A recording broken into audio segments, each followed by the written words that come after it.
So my name is Amy Webb, and a few years ago I found myself at the end of yet another fantastic relationship that came burning down in a spectacular fashion. And I thought, what's wrong with me? I don't understand why this keeps happening. So I asked everybody in my life, what they thought. I turned to my grandmother, who always had plenty of advice, and she said, stop being so picky. You've got to date around. And most importantly, true love will find you when you least expect it. Now, as it turns out, I'm somebody who thinks a lot about data, as you'll soon find. I am constantly swimming in numbers and formulas and charts. I also have a very tight-knit family, and I'm very, very close with my sister, and as a result, I wanted to have the same type of family when I grew up. So I'm at the end of this bad breakup. I'm 30 years old. I figure, I'm probably going to have to date somebody for about 6 months before I'm ready to get monogamous and before we can sort of cohabitate, have to have that happen for a while before we can get engaged. And if I want to start having children by the time I'm 35, that meant that I would have had to have been on my way to marriage 5 years ago. So that wasn't going to work. My strategy was to least expect my way into true love. Then the variable that I had to deal with was serendipity. In short, I was trying to figure out, well, what's the probability of my finding Mr. Right? Well, at the time, I was living in the city of Philadelphia, and it's a big city, and I figured, in this entire place, there are lots of possibilities. So again, I started doing some math. Population of Philadelphia has 1.5 million people. Figure about half of that are men, so that takes the number down to 750,000. I'm looking for a guy between the ages of 30 and 36, which was only 4% of the population, so now I'm dealing with the possibility of 30,000 men.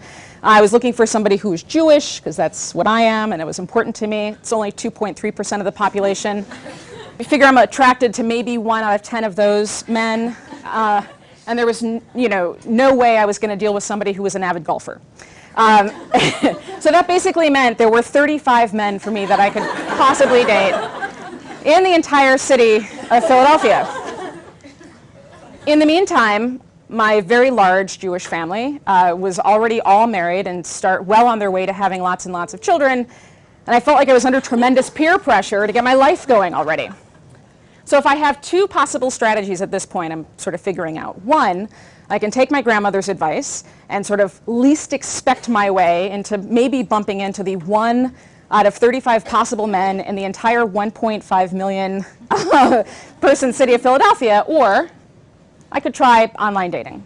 Now, I like the idea of online dating because it's predicated on an algorithm, and that's really just a simple way of saying, I've got a problem, I'm going to use some data, run it through a system, and get to a solution.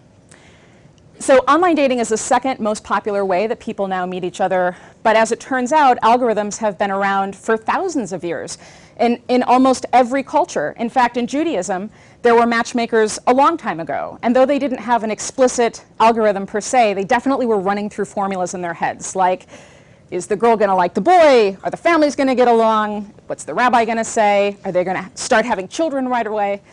And the matchmaker would sort of think through all of this, put 2 people together, and that would be the end of it. So in my case, I thought, well, will data and an algorithm lead me to my Prince Charming? So I decided to sign on. Now, there was one small catch. As I'm signing on to the various dating websites, as it happens, I was really, really busy. But that actually wasn't the biggest problem. The biggest problem is that I hate filling out questionnaires of any kind.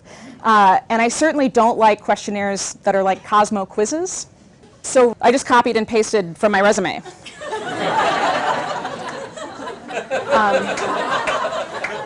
So in the descriptive part up top, I said that I was an award-winning journalist and a future thinker.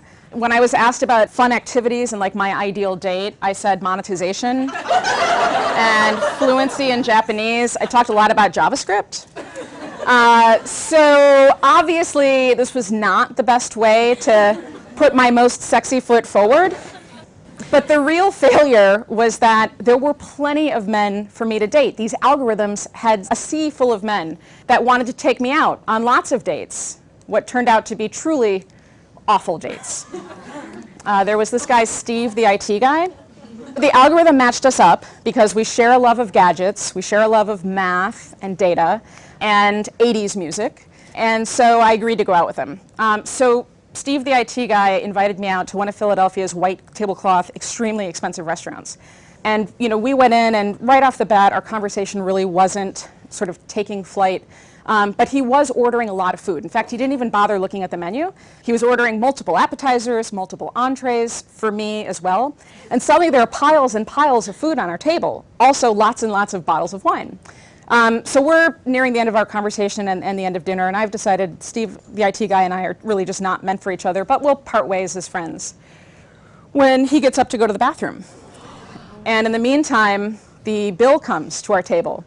And listen, I'm a modern woman. I'm totally down with splitting the bill. But then Steve, the IT guy, didn't come back. And that was my entire month's rent. So needless to say, I was not having a good night. So I run home, I call my mother, I call my sister, and as I do at the end of each one of these terrible, terrible dates, I regale them with the details. And they say to me, "Stop complaining. You're just being too picky."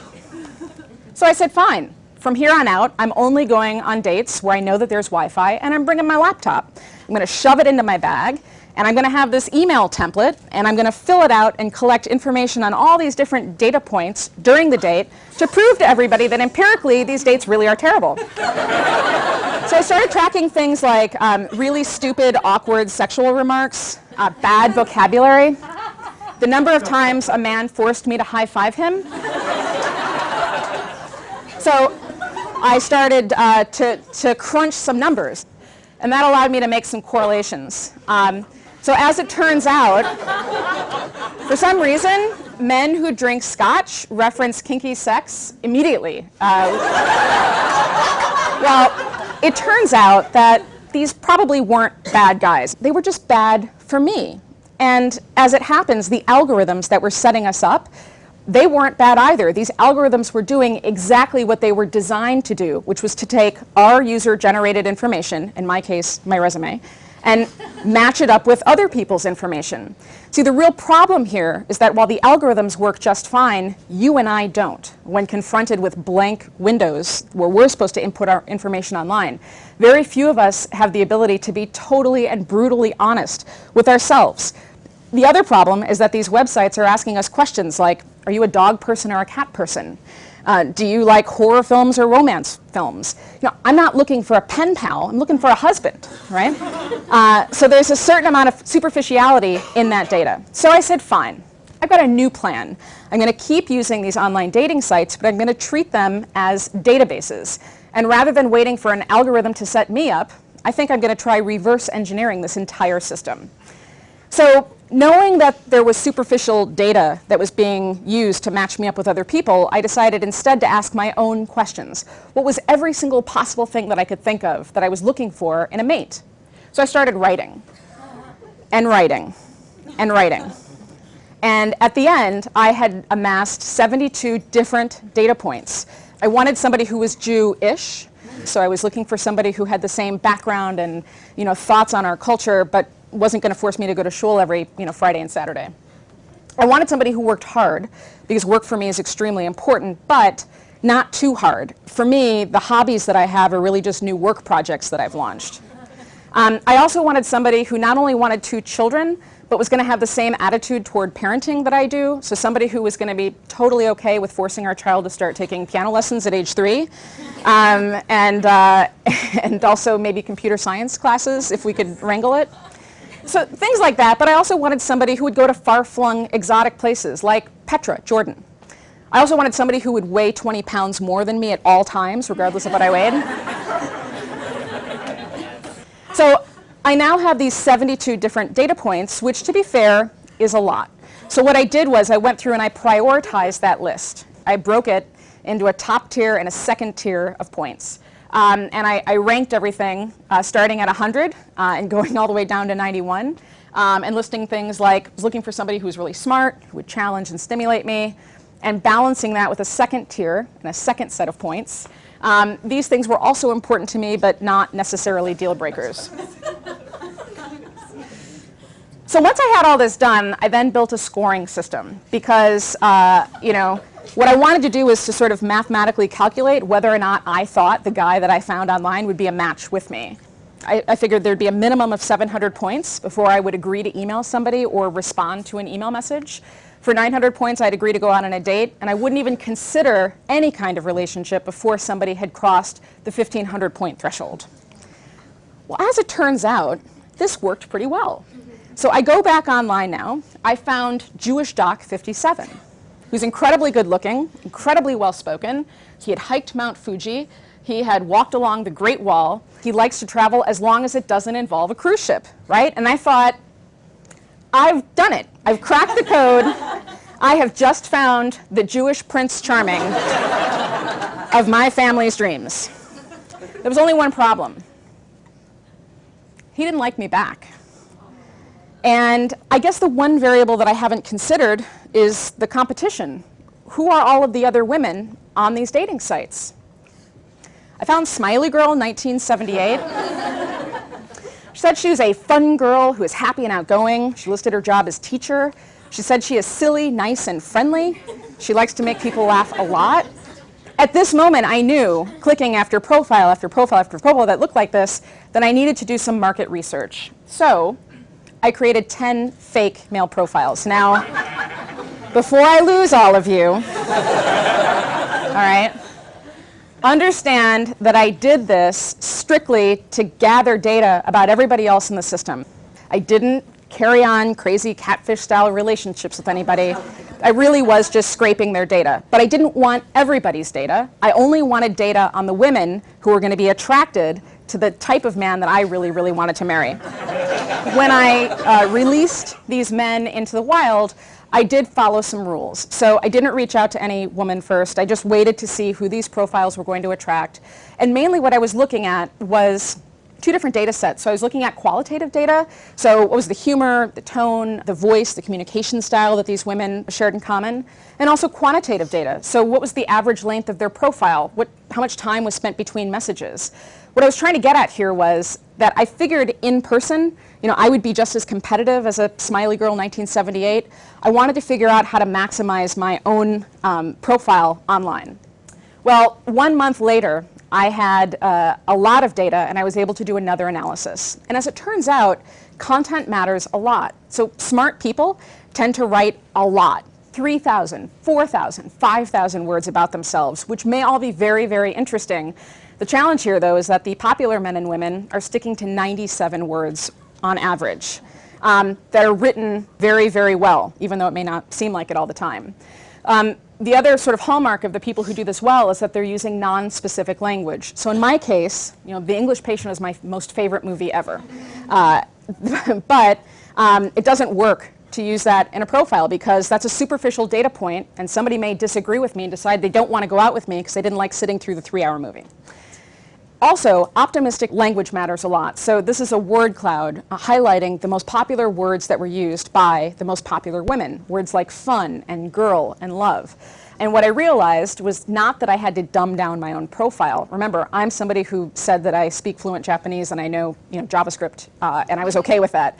The difference is that it's about being more approachable and helping people understand the best way to reach out to you.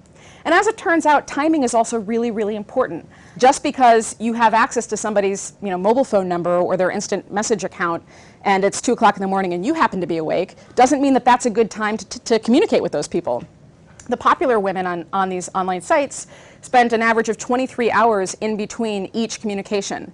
And that's what we would normally do in the usual process of courtship. And finally, there were the photos.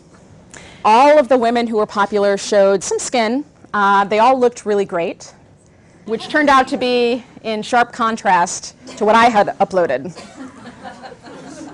Once I had all of this information, I was able to create a super profile. So it was still me, but it was me optimized now for this ecosystem. And as it turns out, I did a really good job. I was the most popular person online.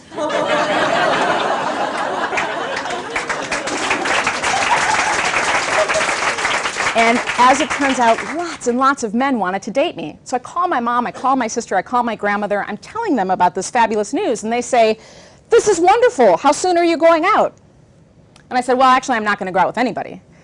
Because remember, in my scoring system, they have to reach a minimum threshold of 700 points, and none of them have done that. They said, what? You're still being too damn picky. Well, not too long after that, I found this guy, Thevenin. And he said that he was culturally Jewish. He said that his job was an Arctic baby seal hunter, which I thought was very clever. He talked in detail about travel. He made a lot of really interesting cultural references. He looked and talked exactly like what I wanted. And immediately he scored 850 points. It was enough for a date. 3 weeks later, we met up in person for what turned out to be a 14-hour-long conversation that went from coffee shop to restaurant to another coffee shop to another restaurant. And when he dropped me back off at my house that night, I rescored him. Thought, you know what? This entire time, I haven't been picky enough. Well, a year and a half after that, we were non-cruise ship traveling through Petra, Jordan, when he got down on his knee and proposed. A year after that, we were married, and about a year and a half after that, our daughter, Petra, was born.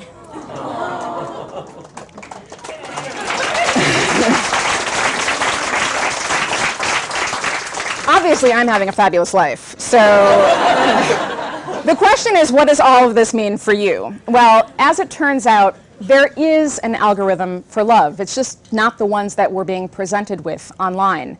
In fact, it's something that you write yourself. So whether you're looking for a husband or a wife, or you're trying to find your passion, or you're trying to start a business, all you have to really do is figure out your own framework and play by your own rules, and feel free to be as picky as you want. Well, on my wedding day, I had a conversation again with my grandmother, and she said, all right, maybe I was wrong. It looks like you did come up with a really, really great system. Now, your matzo balls. They should be fluffy, not hard. And I'll take her advice on that.